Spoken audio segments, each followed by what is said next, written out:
우리 함께 사도신경으로 신앙 고백하시겠습니다. 나는 전능하신 아버지 하나님 전지의 창조주를 믿습니다. 나는 그의 유일하신 아들 우리 주 예수 그리스도를 믿습니다.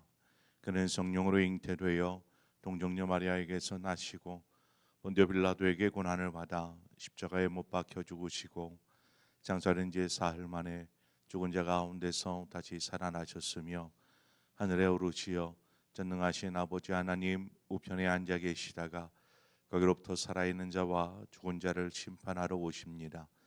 나는 성령을 믿으며 거룩한 공교회와 성도의 교제와 죄를 용서받는 것과 몸의 부활과 영생을 믿습니다.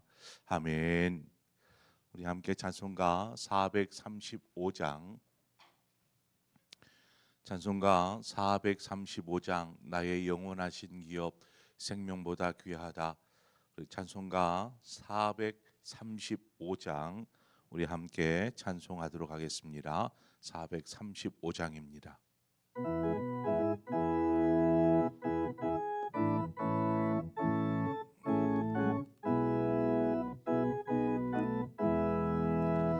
나의 영원하신 기업 생명보다 귀하다. 나의 갈 길 다가도록 나와 동행하소서. 주께로 가까이 주께로 가오니 나의 갈 길 다가도록 나와 동행하소서. 세상 부귀한 일함과 모든 명예 버리고 험한 길을 가는 동안 나와 동행하소서. 주께로 가까이 주께로 가오니 나의 갈 길 다가도록 나와 동행하소서. 어두운 골짝 지나가며 험한 바다 건너서 천국 문에 이르도록 나와 동행하소서. 주께로 가까이 주께로 가오니 나의 갈 길 다가도록 나와 동행하소서.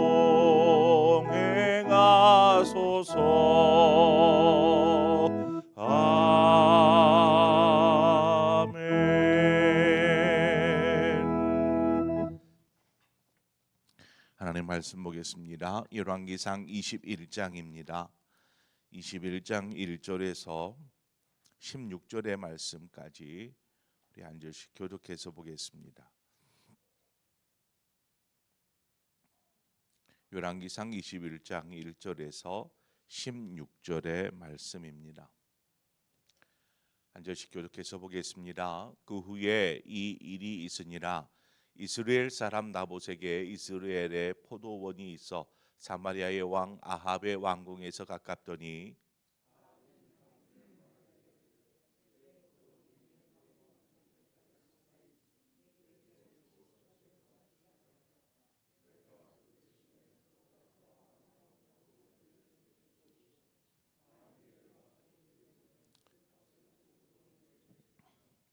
나봇이 아합에게 말하되 내 조상의 유산을 왕에게 주기를 여호와께서 금하실지로다 하니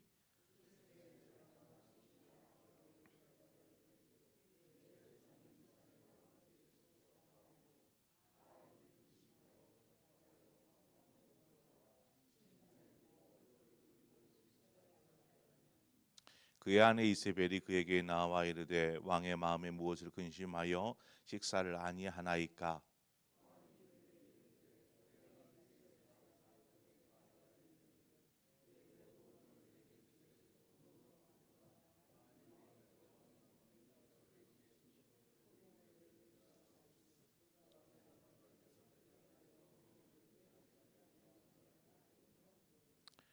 그의 아내 이세벨이 그에게 이르되 왕이 지금 이스라엘 나라를 다스리시나이까. 일어나 식사를 하시고 마음을 즐겁게 하소서. 내가 이스라엘 사람 나봇의 포도원을 왕께 드리리이다 하고,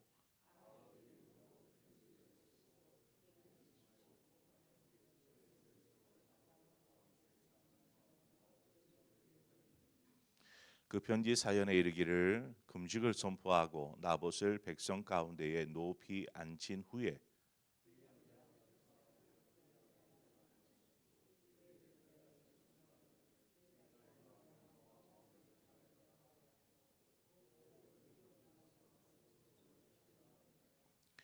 그의 성읍 사람 곧 그의 성읍에 사는 장로와 귀족들이 이세벨의 지시 곧 그가 자기들에게 보낸 편지에 쓴 대로 하여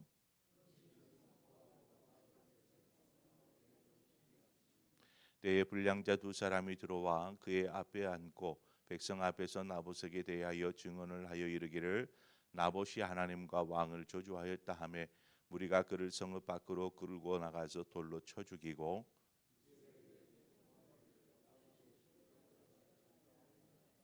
이세벨이 나봇이 돌에 맞아 죽었다 함을 듣고 이세벨이 아합에게 이르되 일어나 그 이스라엘 사람 나봇이 돈으로 바꾸어 주기를 싫어하던 나봇의 포도원을 차지하소서. 나봇이 살아있지 아니하고 죽었나이다.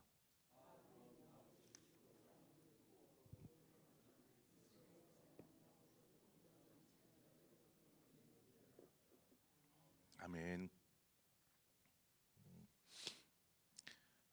아합하면 연관된 사건, 연관된 일이라고 하면 아마 오늘 본문에 나오는 나봇의 포도원 이 사건이 아닐까 싶습니다.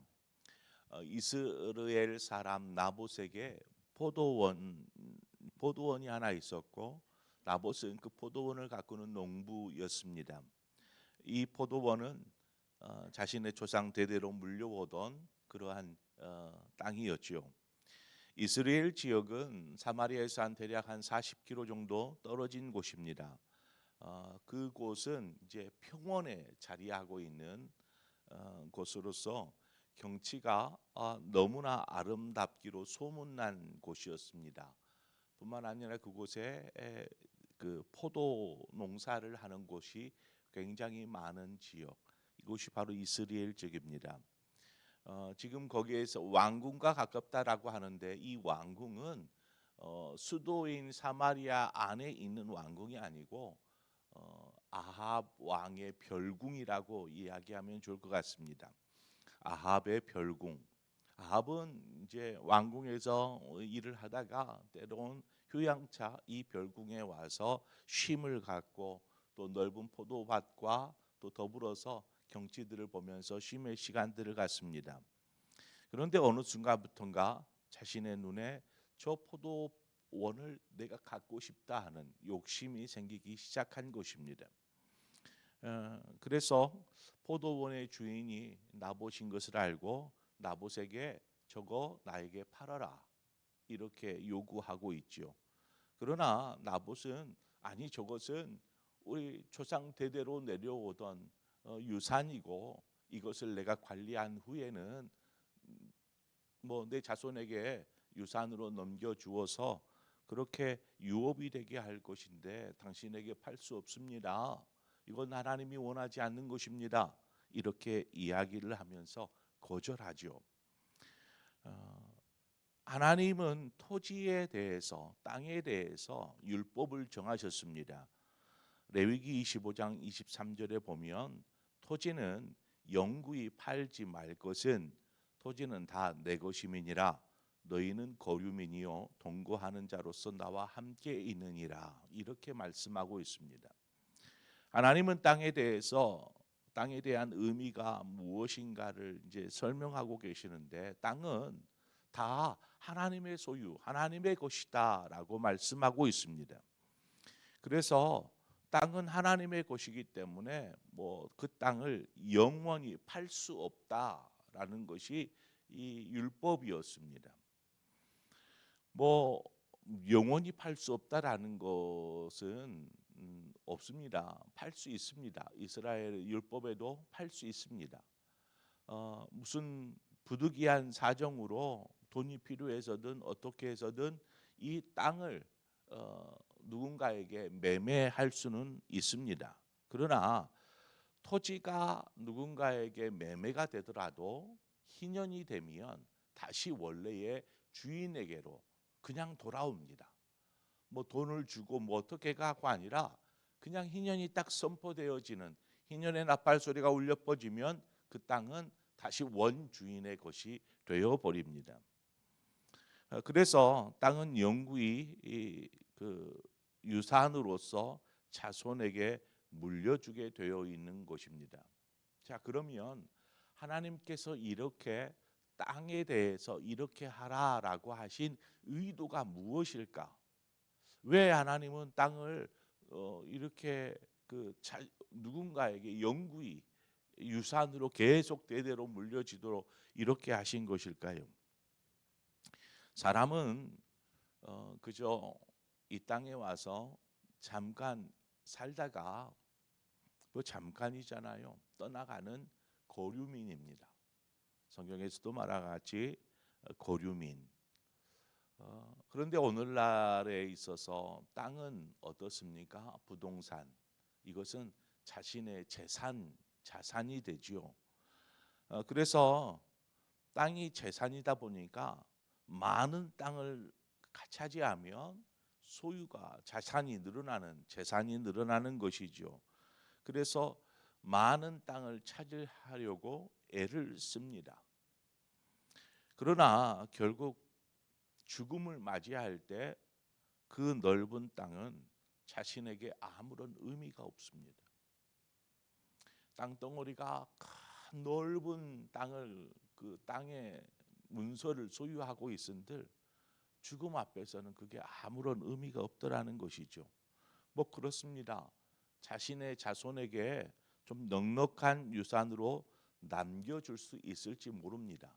그러나 죽음을 맞이하는 당사자에게는 그것이 아무런 의미가 없더라는 것입니다. 여태 인생을, 땅을 조금 더 넓히는 이 일로 살아왔다라면, 이 일로 살아온 사람이라면 그처럼 허망한 인생이 어디 있습니까? 죽는 그 순간까지 땅 넓히는 데 애쓰다가 힘쓰다가 결국 죽음 앞에서는 아무것도 없는 것입니다. 그리스도인인 우리가 기억해야 할 것은 살아있는 동안 얼마나 많은 땅을 가지고 있느냐가 중요한 것이 아니고 영원한 하나님 나라의 기업을 갖는 것, 이것이 더 훨씬 중요한 것이죠. 죽음 앞에서 의미 있는 것은 바로 이것입니다. 하나님 나라의 기업이 있는가? 이 땅의 그 넓은 땅이 결국 하나님 나라의 한 평의 기업도 없다면 그 의미는 무엇이겠습니까? 결국 죽음을 맞이하는 순간 그 영혼은 영원한 멸망에 이를 수밖에 없다라는 것입니다. 그러면 우리가 이 땅을 사는 동안 무엇을 위해 살아야 할지 이것에 대한 답이 나옵니다. 우리가 이 땅에 사는 동안 뭐 많은 땅을 소유하고픈 욕심에 사로잡혀서 그저 헛된 인생을 살 것이냐? 그것이 아니라 우리는 영원한 하나님 나라의 기업을 위해서 힘쓰는 삶을 살아야 된다라는 것이죠. 이 결론이 나오는 것입니다. 하나님은 땅에 대해서 이러한 율법을 정하시면서 바로 그 마음으로 살아라. 너희에게 이 땅 이거는 아무것도 아니야. 너희는 그냥 잠깐 있다가 떠나는 고류민에 불과해. 그러므로 이 땅의 것 바라보지 말고 하늘의 것, 영원한 것을 바라보면서 살아야 한단다. 이것이 바로 하나님께서 정하신 땅의 율법입니다. 오늘날 우리는 어떤 삶을 살아가는가요?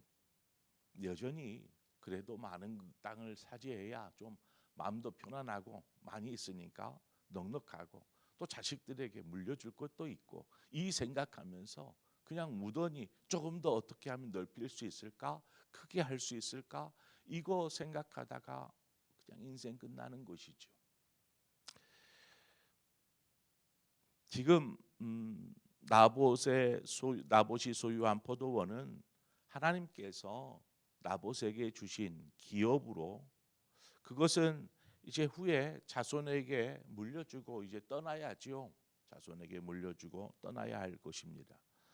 그런데 반면 아합은 나봇의 포도원이 탐이 났고 그것을 자신의 소유로 삼고자 하였습니다. 뭐 자신의 소유로 삼은들 희년되면 다시 돌려줘야 되잖아요. 그죠? 원래의 주인에게로 돌아가야 되니까 어차피 그 땅은 아합이 매매해서 갖는다 하여도 의미가 없는 땅입니다. 잠깐은 내 소유라라고 말할 수는 있을지 모르지만 그 의미 없는 일을 자신의 욕심을 채우기 위해서 어떻게든 나의 소유, 내 거라는 어떤 땅 문서를 소유하고 싶어하는 마음이 있었던 것입니다. 나봇이 포도원을 내놓으려 하지 않자 이 일로 인해서 아합이 어떻게 합니까? 근심하며 식음을 전폐합니다. 얼마나 그 땅이 아름다운 땅이었는지, 얼마나 그 땅을 소유하고 싶었는지 그 마음 때문에 그냥 알아 누운 것이죠. 그것을 바로 이것이 바로 욕심이 가득한 인간의 모습입니다. 인간의 모습. 이 일을 아합의 아내 이세벨이 알게 됩니다. 왜 아합 남편이 왜 저렇게 끙끙 앓고 있을까 물어봤더니 바로 이 나봇의 포도원 이것이 갖고 싶었던 것입니다. 그래서 당신 이스라엘 왕 아니냐고 걱정하지 말라고 내가 알아서 해주겠다고 이세벨이 계략을 세우죠. 오늘 본문에 계략이 나옵니다. 이스라엘의 장로와 귀족들 그들에게 왕의 이름으로 그러니까 명령서죠. 서신을 보냅니다. 그 서신에는 이스라엘 지역 사람들에게 금식을 선포케 한 것입니다. 금식을 선포하는 이러한 일은 갑작스레 무슨 금식을 선포해 그러면 이제 그 지역에는 다 금식을 해야 되는 것입니다.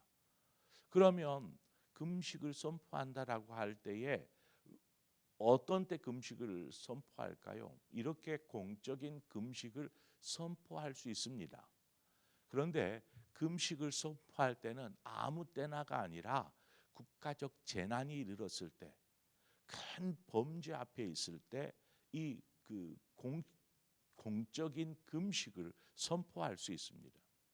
그러니까 이스라엘의 공적인 금식을 선포한 것입니다.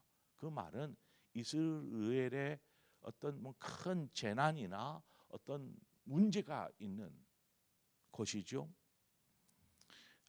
그리고 그런 후에 이제 불량자 두 사람을 세워서 나봇을 이제 높은 곳에 앉혔다. 이 말은 높였다라는 것이 아니고 재판정에 세웠다라는 것입니다. 재판정에 이 그 불량자 두 사람을 이제 재판정에 세워진 나봇에게 이 불량자 두 사람을 세워서 고발케 한 것이죠. 그 고발한 죄명이 무엇이냐 하면 나봇이 이 금식이 선포되어진 기간에 하나님과 또 왕에 대해서 저주하였다라는 내용입니다. 저주하였다. 이제 이미 장로들과 귀족들은 이미 이 서신을 통하여서 어떻게 일이 되어져야 될지를 이미 알고 있었고 이 두 불량자의 고발에 따라서 나봇을 심판할 때에 그를 이제 심판하고 돌을 쳐서 죽입니다. 왜 두 명의 불량자를 세웠냐 하면 그것은 율법에 의거해서 어떤 일에 대해서 진실, 사실 여부를 밝힐 때에는 두세 사람의 증인이 필요합니다. 그러다 보니까 두 사람의 불량자를 세워서 이 일이 아합이 하나님과 왕에 대해서 저주하였다, 이것이 진실이다라는 것을 밝히기 위해서 두 사람의 불량자를 세운 것입니다. 이것이 바로 이세벨의 계략이었죠. 나봇을 돌로 쳐서 죽이려는 이세벨의 계략입니다. 자, 그러면 돌로 쳐서 나봇만 죽었냐? 그렇지는 않습니다. 열왕기하 9장 26절에 보면 여호와께서 말씀하시기를 내가 어제 나봇의 피와 그의 아들들의 피를 분명히 보았노라. 그러니까 돌로 쳐 죽일 때에 나봇만이 아니라 그의 아들들까지 다 모조리 돌로 쳐서 죽인 것입니다. 나봇이 하나님과 왕을 저주하였다라는 이유 하나만으로, 하나님을 저주하면 돌로 쳐 죽이는 율법이 있습니다. 그런데 두 불량자의 모함에 의해서 뭐 증거가 뭐가 있겠습니까? 그냥 말이었는데, 그러니까 뭐 자신이 아니라 나는 그런 적이 없다라고 대변을 하여도 의미가 없는 거예요. 두 사람의 증인과 함께 불량자 두 사람이 이를 고발하였기 때문에 결국 그냥 무고하게 돌에 맞아서 자신뿐만 아니라 아들들까지 모두 죽임을 당한 것입니다. 자, 그러면 이제 더 이상 이 포도원에 유산을 물려줄 사람이 없게 되는 것이죠. 나봇이 죽었고 그 유산을 물려받을 아들들이 다 죽었기 때문에 이곳은 이제는 붕 떠 있는 곳이 됩니다. 아마 이제 이것은 뭐 이렇게 판매를 하거나 어떻게 다른 기업이 되게끔 하겠죠. 자, 그렇게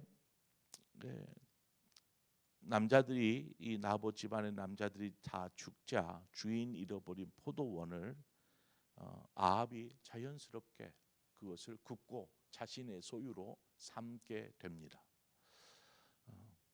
이 얼마나 악한 일입니까? 자신들의 이 권력을 이용해서 사악한 방법으로 포도원을 강탈한 것입니다.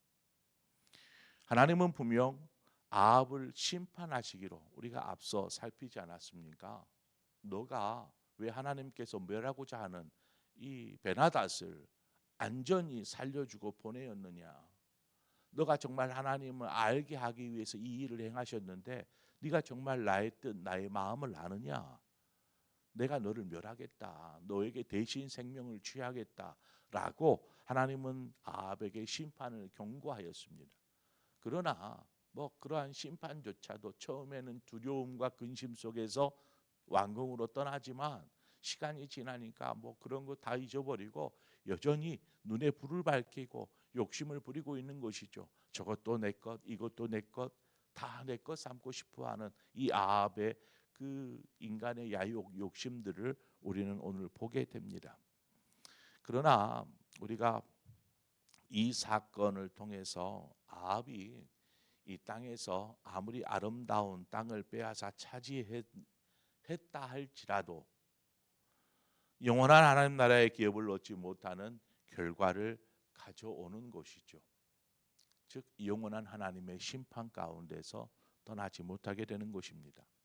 반면에 나봇과 그의 아들들은 그 아름다운 포도원을 이뤘습니다.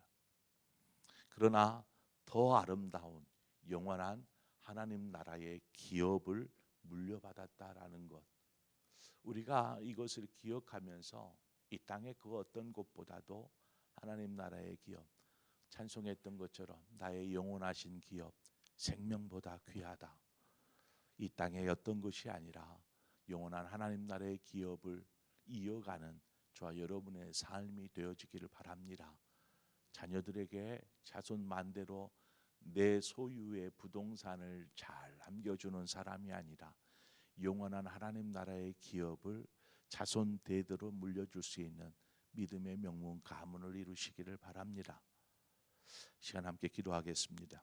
좋으신 하나님 아버지, 은혜와 사랑을 감사합니다. 하나님께서 분명히 명령을 통해서 율법을 정하실 때에 땅은 하나님의 것이요 너희는 잠깐 머물다 떠나는 고류민에 불과하다라고 말씀하신 것을 우리가 기억하게 하여 주옵소서.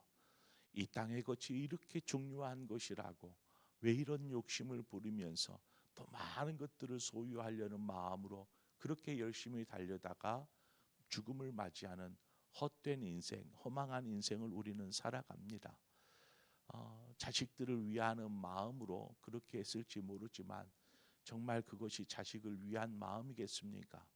정작 중요한 것은 영원한 하나님 나라의 유업을 물려받은 사람이고 또 그것을 자식들에게 물려주는 사람이 가장 멋지고 아름다운 삶을 산 사람이 아니겠습니까? 하나님, 우리가 오늘 이 시간 이 본문의 말씀을 통하여서 하나님, 우리는 어떤 기업들을 받아 누리며 살고 있는지, 어떤 기업을 자녀들에게 자손만대로 물려줄 수 있는지 다시 한번 생각해 보면서 우리가 믿음 안에 거하고 하나님이 이 세상의 것, 이 땅의 것에 우리의 생각 시선을 돌려 영원한 하나님의 나라를 바라보며 소망하는 믿음의 삶을 살게 하여 주시옵소서.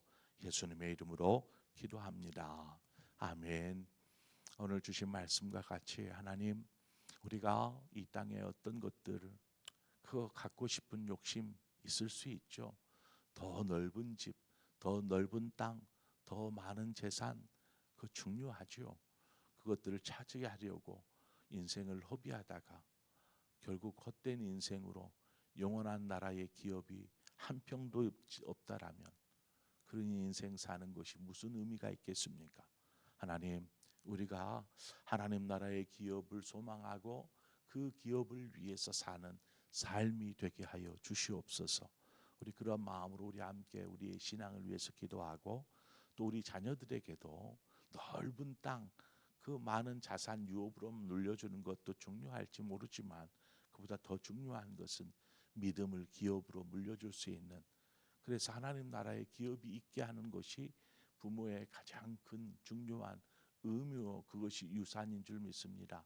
우리 자녀들을 위해서 믿음의 유산이 잘 전달되어질 수 있도록 위해서 기도하고 또 더불어서 우리 교회를 위해서 함께 기도하며 나아가도록 하겠습니다. 함께 기도하겠습니다.